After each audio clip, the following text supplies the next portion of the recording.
Ngayong araw gusto pumunta sa Hopop. Kaya nag-iisipan ko maglakad muna papunta sa may bus station. Hopop nga pala yung proper old town dito sa Alhasa. Actually, city na yung Hopop. Kaya lang, ang lapad kasi ng Alhasa province kaya may dalawa siyang city. Yung Mubaras at saka Hopop. Kaya naglakad-lakad ulit ako dito kasi dati dito talaga nag-iikot-ikot. Nandito kasi sa Hopop yung Bengali Market kung saan nagtitinda sila ng mga kung anong gulay, prutas at kung ano pa kagaya sa palengke sa Pilipinas. Nandito na kasi natatagpuan itong meat shop na to kung saan may nagtitinda sila ng karne ng baka kaya maraming namimili dito ng ibang lahi. Siyempre, nakakamiss dito dumaan sa Gasria kung saan ito yung signature area dito sa Hopop. At binisita ko rin ulit yung dating tindahan ng Realin, ngayon andito pa rin. Mura pa rin mga bilihin dito.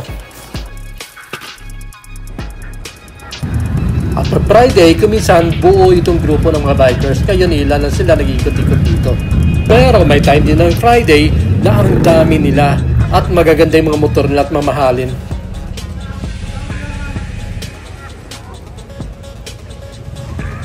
Dito ako yung nag-abang ng bus. Nakakaaliw rin, nakakatuwa gumala dito. I swear, nakakamiss galaan yung mga lugar na ginagalaan ko dati. Pero ito lang yung memories ko at ito lang yung souvenir ko para sa lugar na to.